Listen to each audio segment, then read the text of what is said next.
Hello दोस्तों, welcome back to my channel education सब। और आज हम लोग बात करेंगे 1873 के अधिनियम का।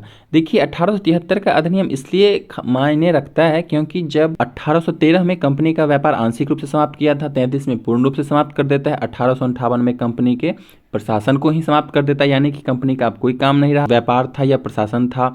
अब क्या था कि कंपनी इन दोनों में से किसी को नहीं कर रही थी।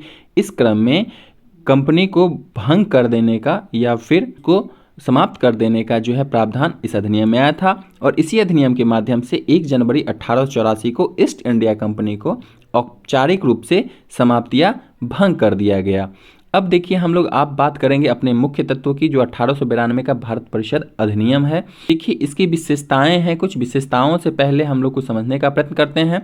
तो सबसे पहली बात इसमें यह थी कि अब भारत में कंपनी नहीं था, कंपनी की जगह पे ब्रिटिश क्राउन शासन कर रहा था, यानी कि ब्रिटिश सीधा शासन कर रहे थे।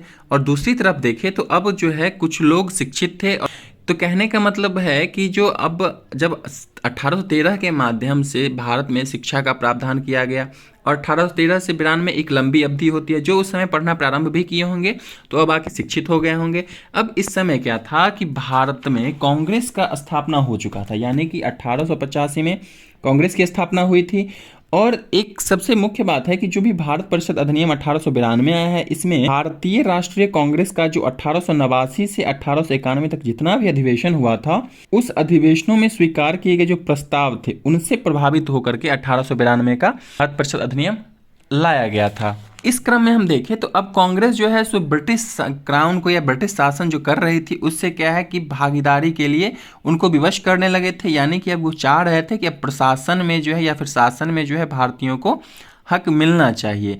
तो अब इस प्रकार से क्या होता है कि भारतीय प्रशासन में हिस्सेदारी की इस शुरुआत जब 1861 में शुरू हो गई थी, क्रम में अब जो है भारतीयों को उसमें और अधिकार चाहिए था, कानून बनाने के लिए चाहिए था, बजट पे बहस करने के लिए चाहिए था। इसी क्रम में जो है हमारा 1892 का भारत परिषद अधिनियम आता है। अब जो है ब्रिटिश भारतीयों को शासन प्रशासन में भागीदारी देता है। इस अधिनियम द्वारा क्या हुआ था कि केंद्रीय तथा प्रांतीय विधान परिषदों की संख्या को बढ़ा दिया गया था।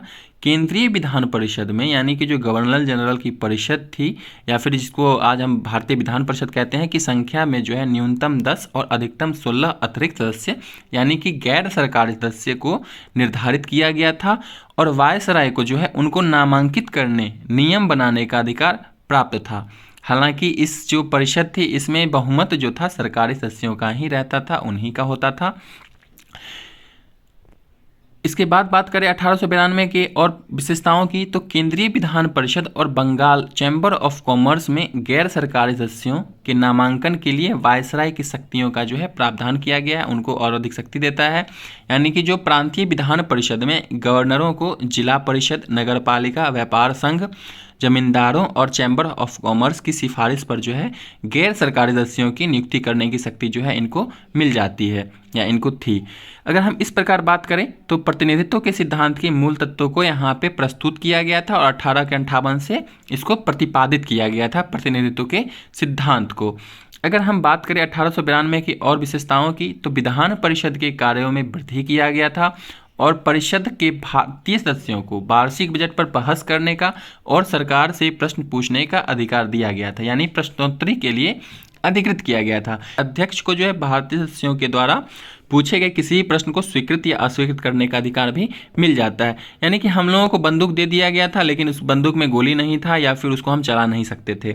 अगर हम नोट की बात करें तो बजट व्यवस्था जो है ब्रिटिश कालीन भारत में 1860 में ही शुरू हो गया था। इसके बाद करें बात तो हम लोगों को बहस करने का सिर्फ अधिकार था, हम लोगों को जो है अतिरिक्त सदस्य के रूप में वहाँ पे नामांकित किया जाता था।